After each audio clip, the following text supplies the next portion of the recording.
The car sat silent on the roadside, angled strangely towards a fire trail.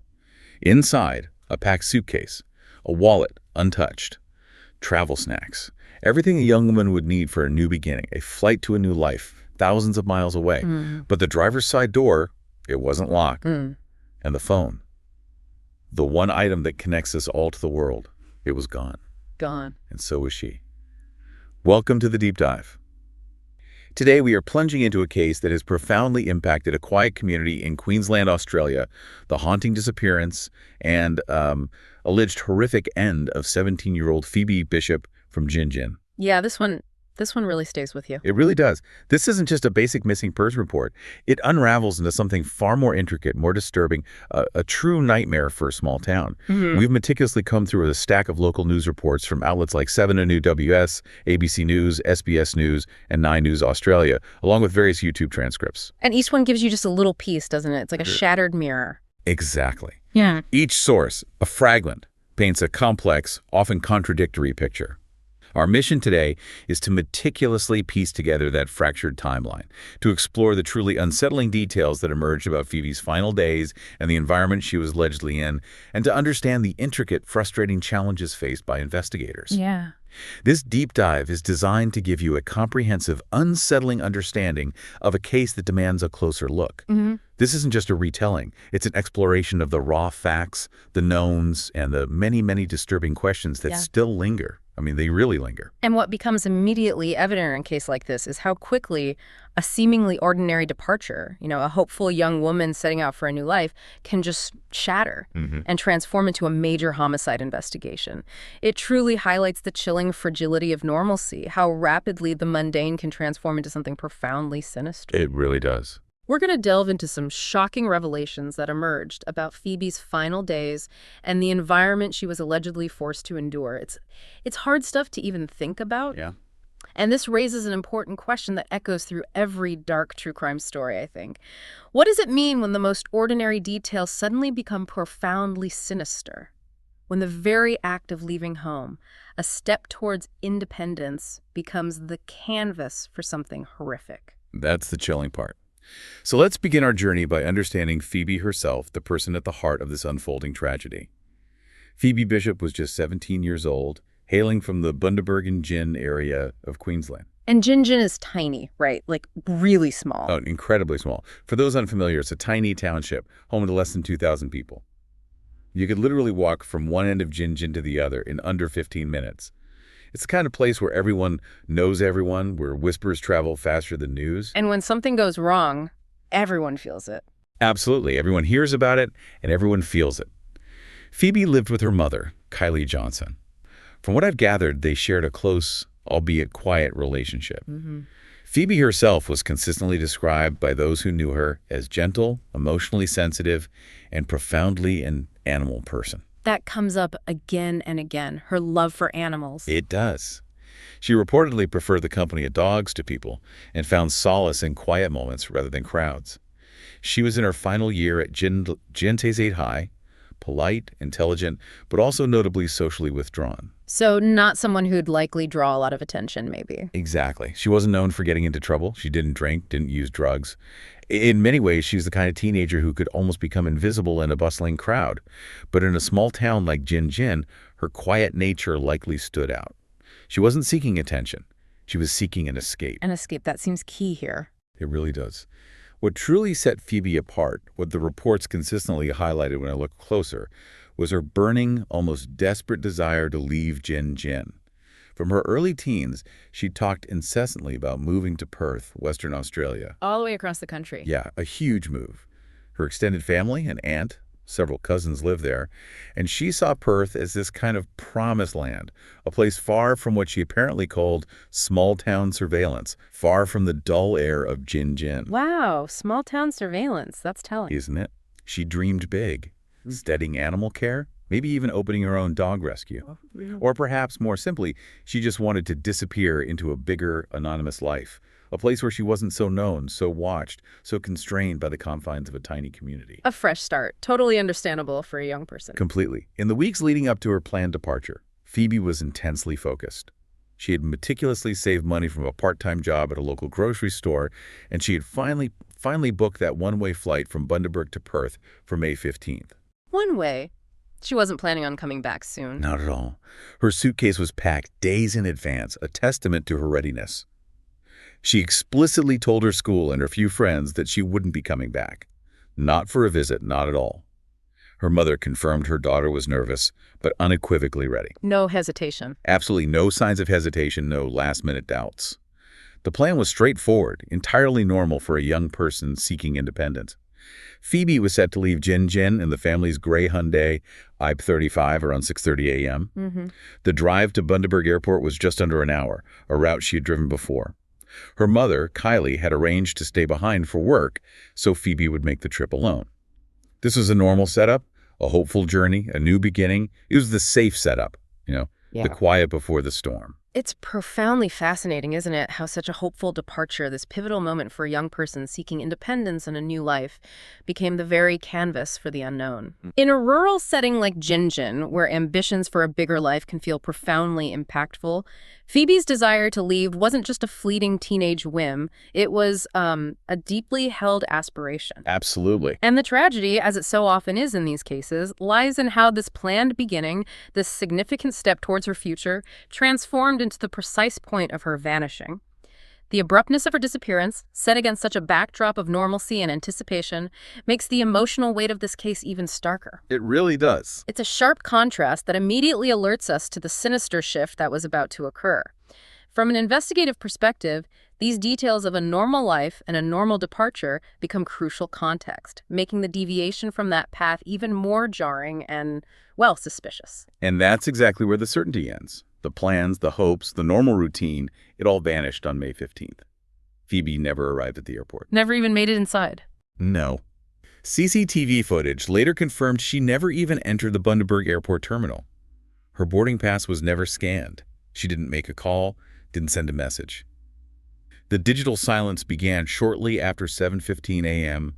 on May 15th, roughly 45 minutes before she was due to check in. That timing is critical. It is.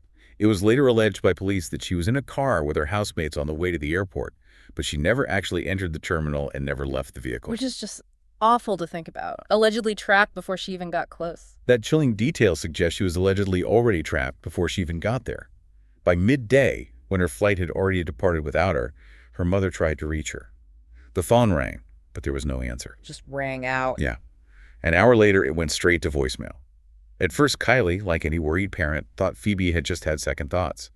Maybe she turned around, went to see a friend. You'd try to rationalize it, wouldn't you? Of course.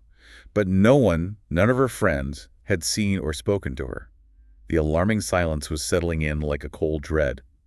By that evening, Kylie contacted police. And got the standard response, unfortunately. Yeah, she was told what so many families are told in these first terrifying hours. Wait 24 hours before filing a missing person report. It wasn't uncommon, they said. Teenagers sometimes vanish for a day, they come back. She just missed her flight. But Kylie knew better. But Kylie knew her daughter. Phoebe had spent months, years even, preparing for this escape. She had no secret social life, no hidden boyfriend in town, no reason to deter her from this lifelong dream. Her mother's intuition screamed that this was not normal. That maternal instinct is powerful. Incredibly. When the car didn't return by nightfall, Kylie's panic became overwhelming. At 11:42 p.m., she called emergency services again and formally reported her daughter missing. But what she didn't know, what no one knew yet, was that the car, that symbol of her daughter's hopeful journey, wouldn't be found for 3 more agonizing days. 3 days. This was the moment the shift happened, the ordinary becoming anything but. And this immediately raises a critical question for investigators and for us. In a world of constant digital connection where our lives are so intertwined with our phones, what does it tell us when someone's digital presence suddenly and completely ends? It's terrifying. It is. The missed flight, the unreachable phone, the failure to return home, these are all immediate glaring red flags, signaling that a routine has been profoundly shattered. Kylie's growing unease, knowing her daughter's meticulous preparation and lack of a social life that might explain a sudden change of plans, underscore the extreme abnormality of the situation. Yeah, she knew something was deeply wrong. Exactly. It's precisely this kind of abrupt digital and physical silence that quickly shifts a missing persons report from a temporary temporary abscess to a deeply suspicious incident, demanding immediate, aggressive investigation.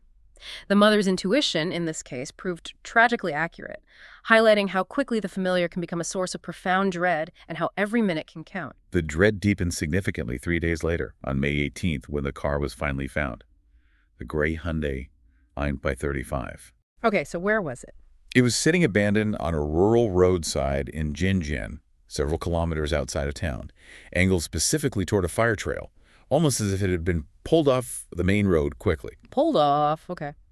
It was locked on the passenger side, but what truly struck me, what immediately screamed red flag to investigators, was that the driver's side was not locked. Not locked. That's strange. Very strange. Isn't it? There were no signs of a crash, no obvious tampering, no broken glass or dented fenders. Inside, everything looked unnervingly normal.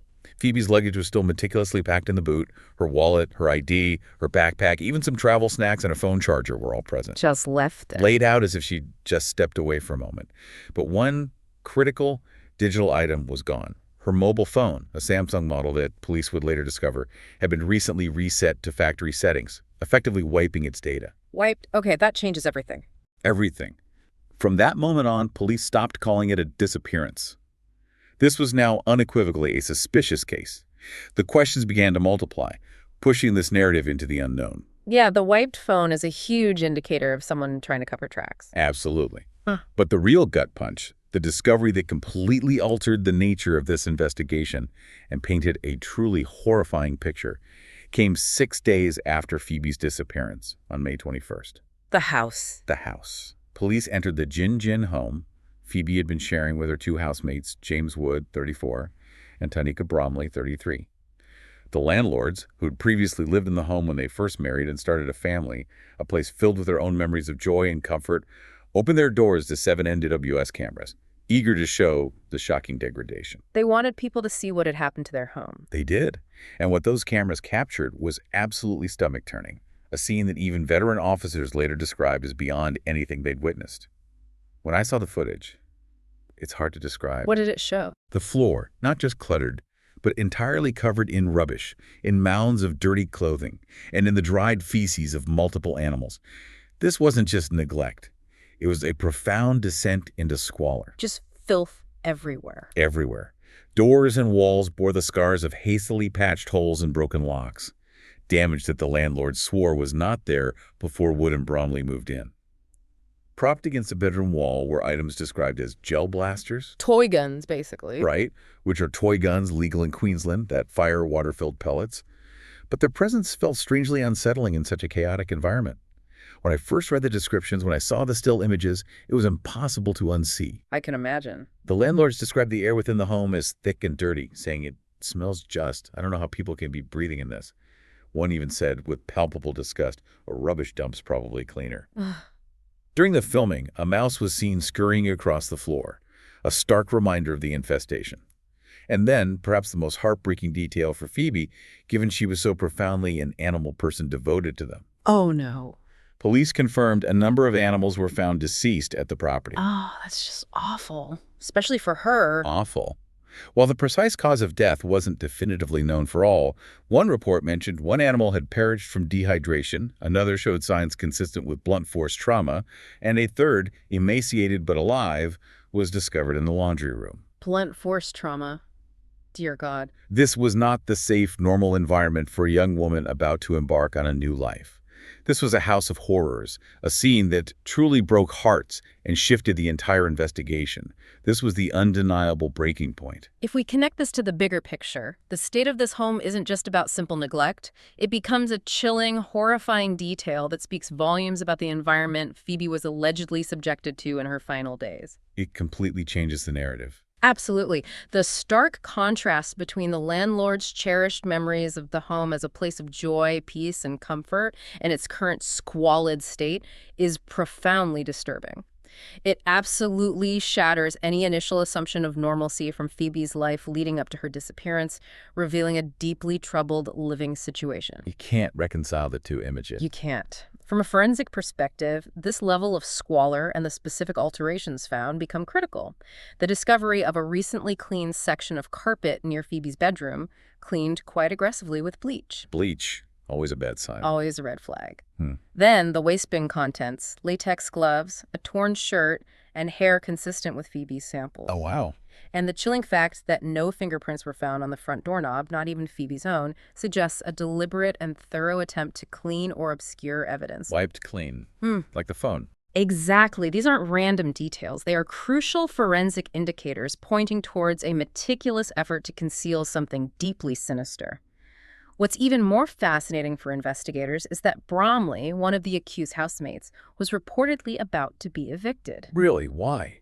She had failed her last inspection and had cut off contact with the property manager despite never missing a rental payment until just 10 days before Phoebe's disappearance. 10 days before. Okay. This adds another layer of potential motive and heightened tension within the household. The landlords are now facing an estimated $10,000 to $15,000 for cleanup and repairs, despite GoFundMe efforts to help, and the property remains unlivable. Just devastating for them, too. These significant financial burdens on the landlords underscore the sheer devastation left behind, reinforcing that this was far more than just a messy house. It was a crime scene of profound neglect and alleged violence. With the unearthing of that house, the investigation pivoted dramatically, moving from a missing person case to an active homicide inquiry. That it had to. The car and the Jin home were both immediately declared active crime scenes. Homicide detectives were brought in, and police divers joined the extensive search. The search expanded to Goodnight Scrub National Park, a vast, dense area about 40 kilometers south of Jin. That sounds like difficult terrain to search. Extremely difficult. Yeah. Cadaver dogs, water police, drones, and SES personnel, local state emergency service volunteers, akin to dedicated search and rescue teams, meticulously combed through thick scrub and almost impenetrable landscape. Massive effort. Monumental. But despite these monumental efforts, the early leads were agonizingly scarce. There were no surveillance cameras or eyewitnesses near where the car was found, nothing to capture who left it there. Just nothing. Nothing. No fuel receipts or digital footprints placing her elsewhere that day. Huh. Her phone data, despite being partially retrieved, a common challenge when devices are factory reset, as it often wipes key user activity but can leave behind system logs and metadata, showed mostly routine contact, with just one unanswered call from an unknown deactivated number. A dead-end number. Frustrating. Incredibly frustrating. It was a perfect storm of elements. Missed red flags that only became visible in hindsight, a mysterious nature to the disappearance itself, and a growing, unsettling sense that something truly sinister had occurred. Even the human element of the investigation provided only whispers. Neighbors reported hearing raised voices 2 days before the flight. But couldn't say who. Exactly. They couldn't confirm the source or who was involved. It was as if the air itself was holding its breath. As the case drew intense public attention, Phoebe's photo circulated widely across Australia.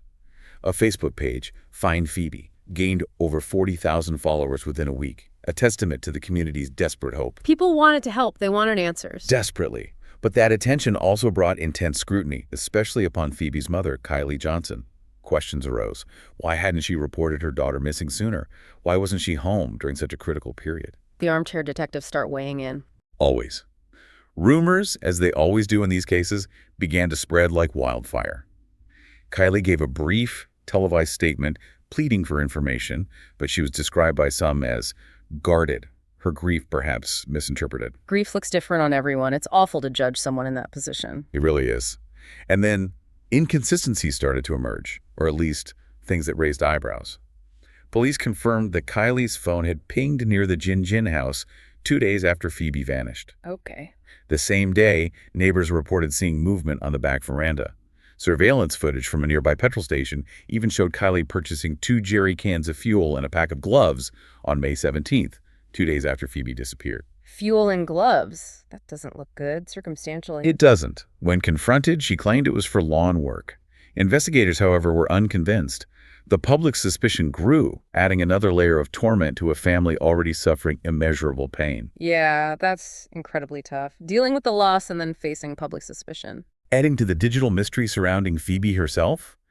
In the 48 hours before her disappearance, Phoebe had deleted multiple apps from her device, including Snapchat, WhatsApp, and Signal. Encrypted messaging apps, too. Signal, WhatsApp. Right. While initially thought to be a cleanup for travel, digital analysts found partial logs indicating a significant spike in encrypted messaging activity in the 2 weeks prior. Conversations had occurred on platforms with end-to-end encryption, leaving no content to recover. So no idea what was said. No idea. But timestamps indicated sustained late-night communication with one or more unidentified users. Police tried to trace the IP addresses involved, at least one originated from outside Queensland, while others were masked by VPNs, making them extremely difficult to pinpoint. More digital shadow, someone covering their tracks perhaps, or just privacy conscious, hard to say. Exactly. This digital shadow added another layer of complexity to an already baffling case. Then, the Queensland State Coroner's Office made an unusual and public move. They officially stated that Phoebe was being treated as a likely victim of homicide. That's a significant step, even if not a legal declaration of death. Huge. It profoundly changed the public narrative and the direction of the police investigation. Kylie reacted angrily, her raw grief pouring out, stating, "They don't know that. She could still be out there. They've given up." You can feel her desperation, holding on to any hope. Absolutely. The frustration, the desperation was palpable. And then came the reward.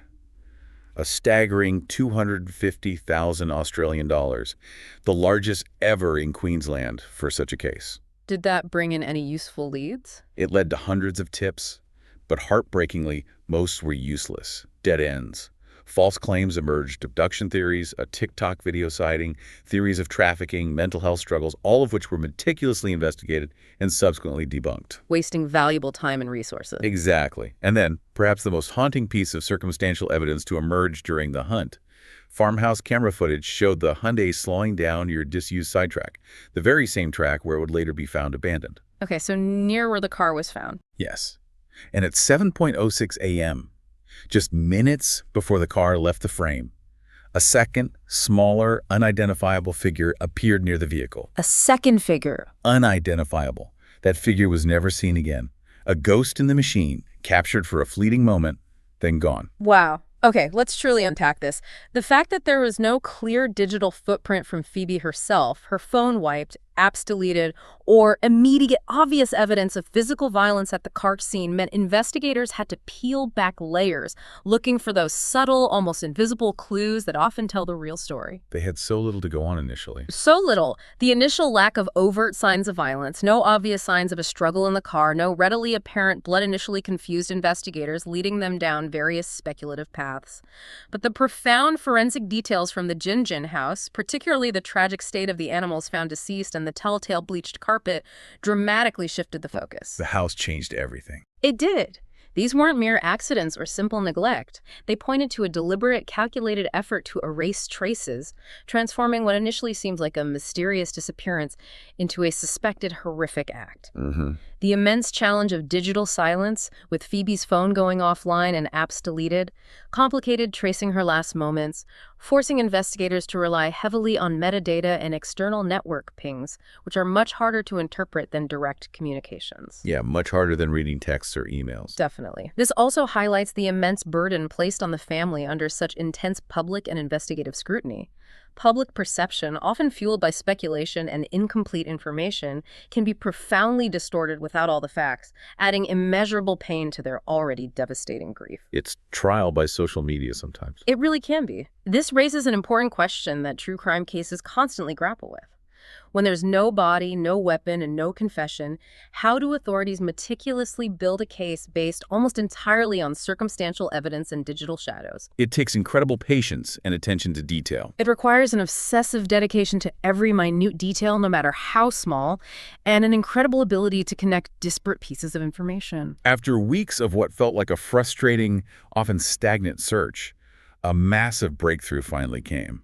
On June 5th, James Wood, 34, and Tanika Bromley, 33, Phoebe's housemates, were arrested. Finally, arrests. They were both charged with 1 count of murder and 2 counts of interfering with a corpse. Interfering with a corpse? That's significant. Plural counts, too. Yes. Police wasted no time in making their allegations public.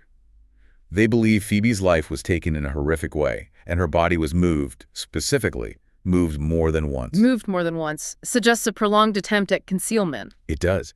They allege that 3 people arrived near the airport in the car, and crucially, that 3 people never left that vehicle. This one still messes with me. How a young girl's hopeful journey became a nightmare right there in her own car before it even began. Utterly chilling. This is the twist in the story, the moment the pieces finally began to fall into place, at least from the police perspective. Yeah. And then, a heartbreaking confirmation that many had feared, but none had truly wanted to believe. On Friday, June 6th, the very day after the arrests, police located human remains in dense bushland in Goodnight Scrub Park, south of Jinjin. They found her. They found remains. It was an extension not too far from the original search area, found due to snippets of information and also telecommunications data, a testament to the persistence of the investigators. Combining old-fashioned police work with modern data analysis? Exactly. It was a discovery that, while offering a grim answer, tore Phoebe's family apart anew. Her mother, Kylie Johnson, expressed her devastation, saying, "This is ripping me apart." Her older sister, Kaylia Bishop, made an emotional plea to the public. A raw, heartfelt message to cherish what you have. Don't take it for granted, just cherish it.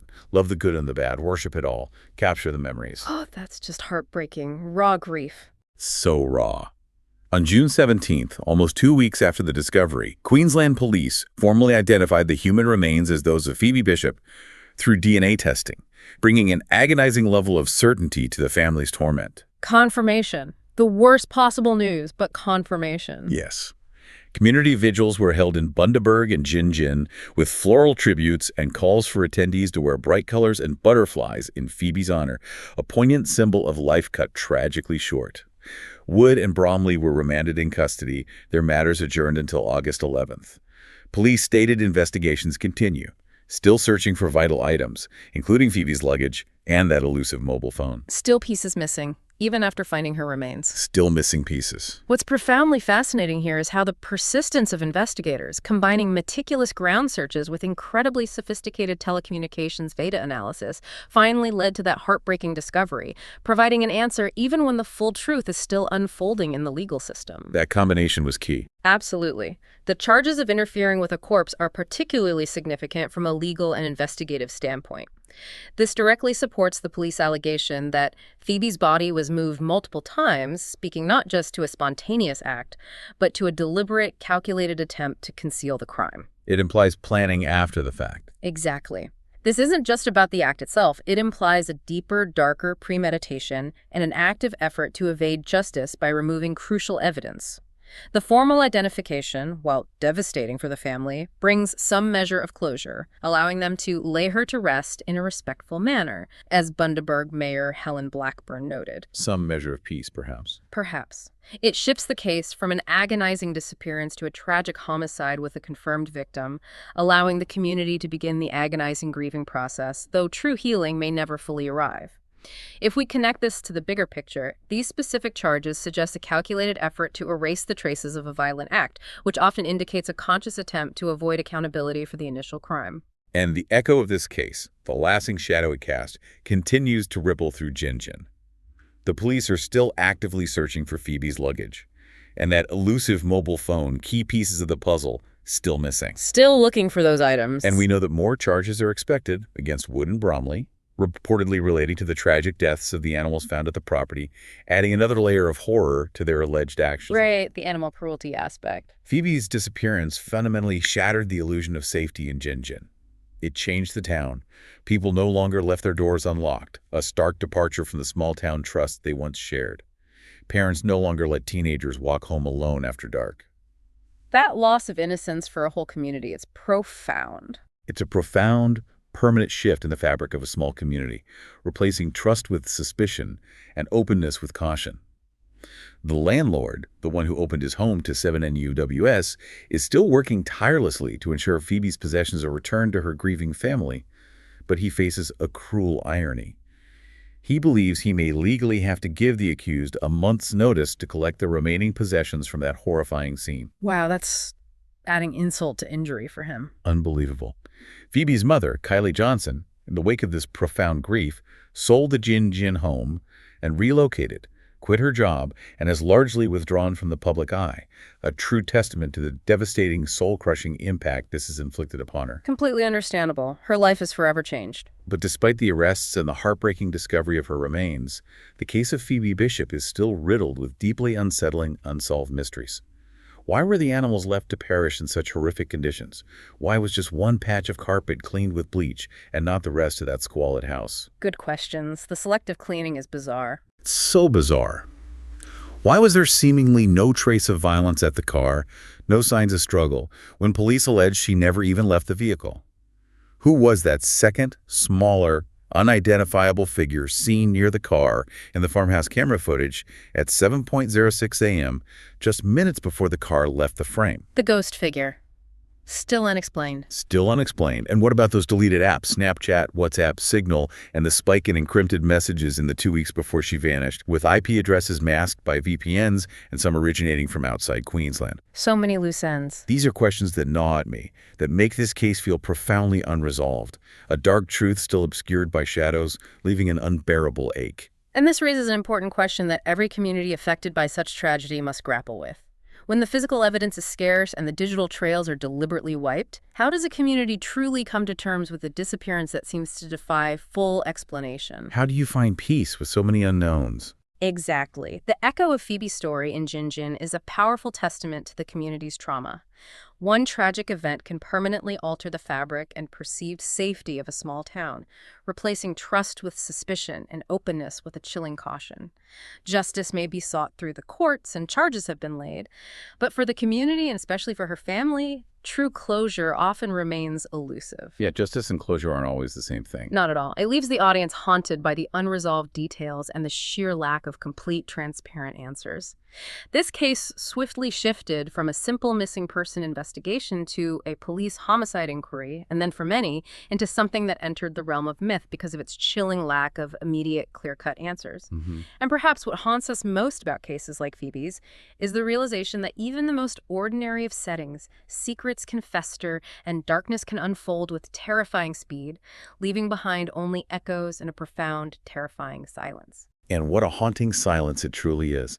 We've unpacked the heartbreaking complexity of Phoebe Bishop's case, moving from her hopeful aspirations for a new life to the squalid environment that allegedly became her final setting, and the meticulous, challenging investigation that followed. It's a deeply unsettling journey to follow. It really is. Dissecting cases like this, diving into every fragment of information, is crucial. It allows us to understand the hidden details, the subtle signs that might have been missed, and the profound, enduring impact such a tragedy has on individuals and entire communities. Thank you for joining us on this deep dive. We hope it has given you a clearer, if unsettling, picture of this haunting case.